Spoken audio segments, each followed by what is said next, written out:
Hi guys, happy Monday.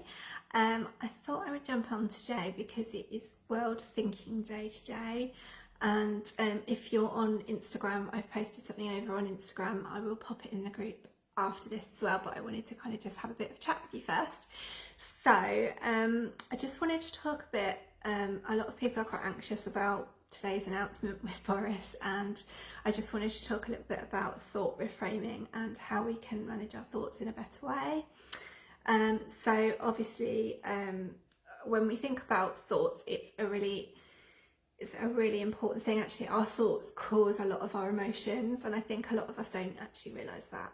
But what we do is, and what we know is that when we experience an event, our thoughts kick in, and how we perceive the event will be different. That is why whenever anybody like there's like 4 or 5 people watching something, everyone would have picked up something completely different about a particular incident, because that's the same with anything that you do, isn't it? Even with things like football games, and everyone will have a different opinion on the game. So I think it's it's a really important thing to think about, is that why some of us have more positive thoughts and some of us have more negative thoughts, and how we can actually shift those to help ourselves, because I think that's a really important thing to think about. So I think it's important not to look too much at the bigger picture. Like when looking at the bigger picture, looking at it in a practical sense, and not losing yourself in like over dramatizing, over generalizing, magnifying something, making it into a bigger deal than it actually is. Quite often we put a lot of assumptions on ourselves, a lot of assumptions that we believe to be true based on our fact, when actually when we look into things, it isn't our fact, and we quite often say, oh well, they'll think that about me, or they'll do this, or they'll do that. And then if you actually ask that person, then they don't think that at all. So I think quite often we put that on ourselves, and it produces limiting beliefs for us as well. So I think that's a really important thing to really be mindful of the bigger picture. And when you're looking at that, there is definite change that you can do. Like it doesn't have to define, if you're feeling anxious, or you're feeling worried about something, or you're overthinking something, it doesn't have to define you, and it doesn't have to become part of your identity. So it's sort of bringing it into your awareness, so making you aware that you're thinking these things that are not necessarily factual. And what we do is we ask certain questions, like it's like an internal dialogue that we ask of ourselves. So we're kind of almost challenging those thoughts that we're thinking, like, okay, is that 100% fact? Possibly, possibly not. There's a whole process that I take you through when we're thinking about our limiting beliefs, when we're thinking about our thoughts, to really help you sort of pinpoint this in a lot of detail. And it takes, a long time to go through the specific questioning. So I'm not going to do that today, but what I wanted to do was to give you some food for thought. So some of the things that you can try. So some things like kind of questioning, is it helpful to think in that way? Is it fact? Is it how will I feel next week, next year, next month? Especially at the moment, how we are all very hopeful that things are going to start to ease off a bit more over here in the UK. So I think, by not focusing too much on where we're at the moment, but focusing a little bit on, okay, well maybe I could start to plan something for the summer a little bit, or start to think about what I want to do when things open up again, I think is a really important thing to help keep ourselves grounded a bit as well. To look at perspectives, I think one of the most powerful things to do is to actually put yourself in someone else's position, because we're so negative on ourselves, and we blame ourselves for so many things that don't need to be. And when you sort of say, if your friend was saying this to you, what would you say? It's a really easy way of just shifting that thought and going, well, of course I tell them they were being silly, and of course that's not right. And and I think it helps you to sort of start to think about it from someone else's perspective. It could be a really powerful thing. And looking at any other options, any other solutions. So quite often when we're thinking about perspectives, we think about it's my way, this is the way it is, but actually there's quite often other different options that when you sit down and go, okay, well what else could it be, or what else could I do, what else could I think, there are things that you haven't thought about, and those are the things that it's important to bring into your awareness, because once it's in your awareness you can start to shift it. So those are the sort of the key points really.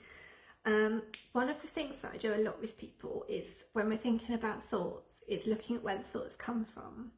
Like, we have kind of, when we think about ourselves, quite a lot of our negative thoughts come from self-esteem or self-worth or something around ourselves. So it's about kind of looking at where that comes from. And there's sort of four main themes which I kind of wanted to run by with you today, to start to think about it in a different way. So the first thing we think about is safety things. So like, I don't feel safe, or I'm in danger, or I can't trust people, that kind of safety element.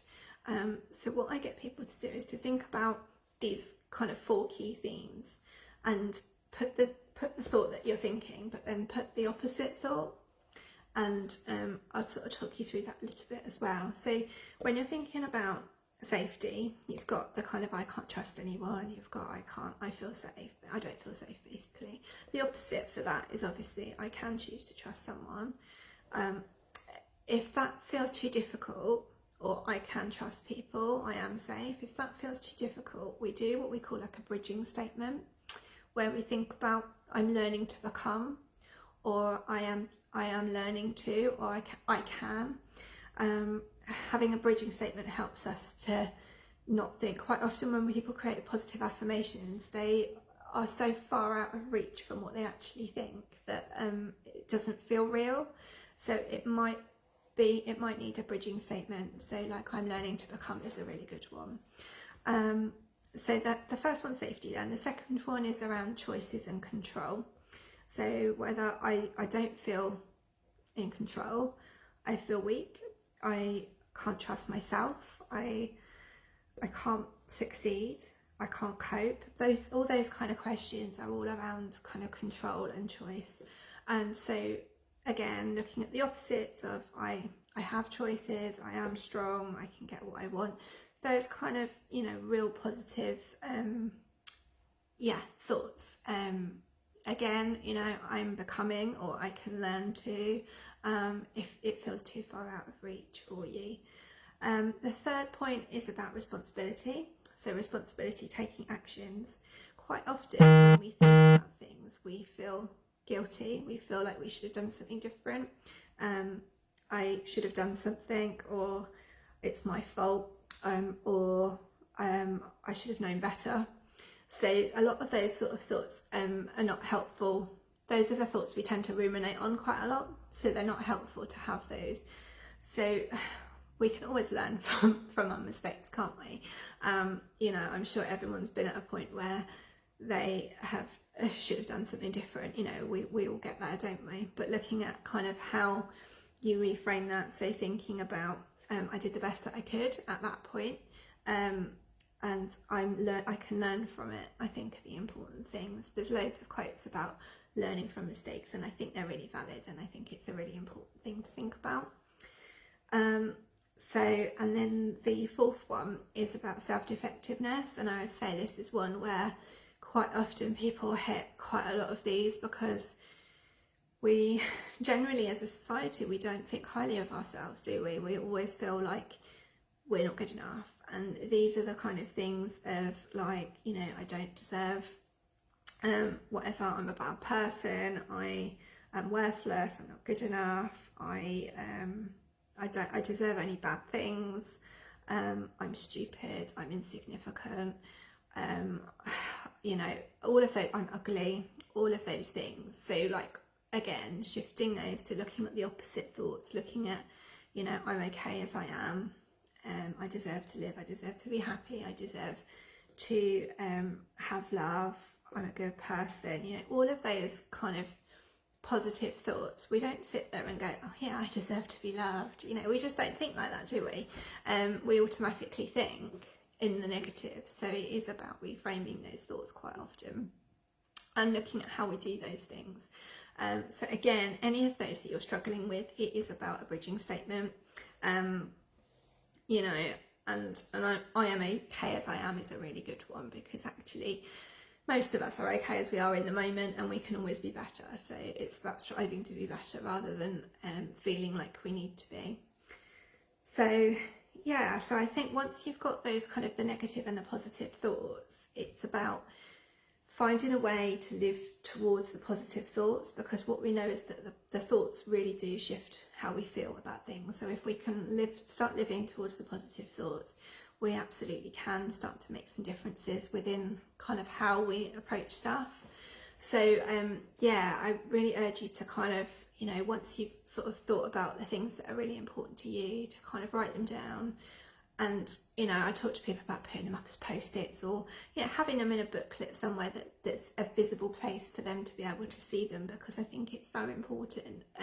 You know, when you're feeling like you're not worth it, or you're not good enough, it's so important to have that affirmation of, actually I am okay as I am, and to start to live by that, because when we start to live by that, we do shift our emotions, and it does start to shift some of that anxiety. So yeah, so that's kind of the bit I wanted to share with you around thoughts today. I thought it would be really helpful. It's also really important to acknowledge emotions. I know a lot of people would rather just not have emotions, that they find them too powerful and too stressful, but actually kind of acknowledge the emotion and sort of let it go is a really powerful thing to be able to do. So that's something that I kind of talk a lot with people around, how we get to that point, what we can do.